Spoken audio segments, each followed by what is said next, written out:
The key of C simply means if I start on this C right here and I go all the way to that C, I'm not playing any black notes at all, which just kind of makes it easy.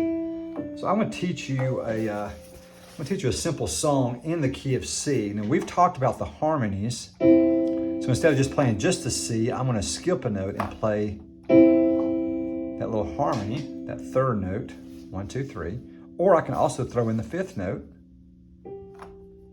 I'm playing with my 3 fingers. The actual fingers you're supposed to play with is your thumb, your middle, and your pinky like this.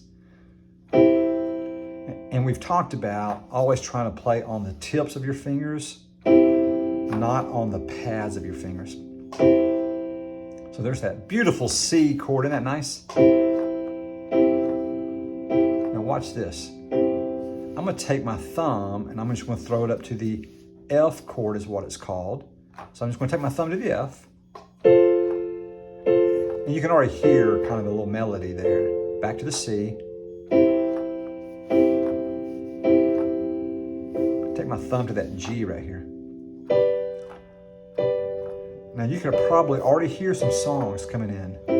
And all I'm doing, I'm playing in the key of C is what it's called. And if you play in the key of C, you will be playing an a C chord, an F chord, and a G chord.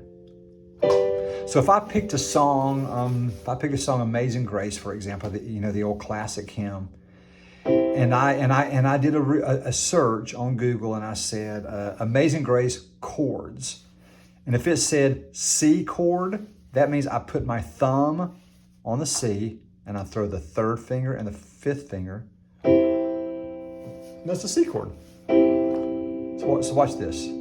Amazing grace. Here's the F chord. How sweet the sound. I'm playing everything 4 times.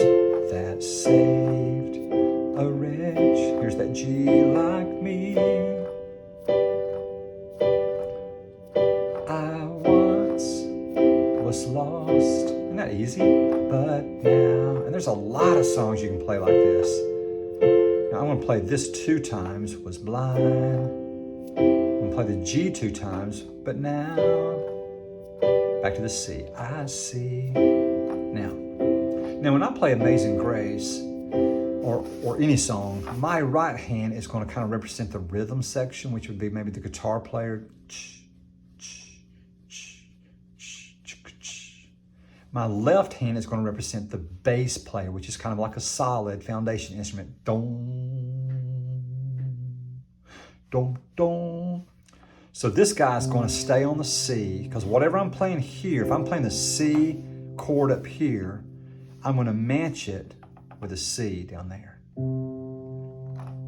Now remember, if the left hand is going to represent the bass normally doesn't do dong, dong, dong, dong. No, the bass just kind of lands. You see how the left hand's just kind of landing? So if I play Amazing Grace, for example, this guy's going to kind of play the rhythm. This guy's just going to play it and land. When I go to the F, this guy's going to go to the F as well. As a kid, I used to always say the elf instead of the F. I still kind of do that sometimes. It's confusing. So here we go. The C, the F, not the elf.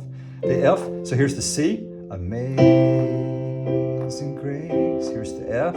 How sweet the sound that saved a wretch. Here's that G like me. Isn't that nice? Isn't that easy?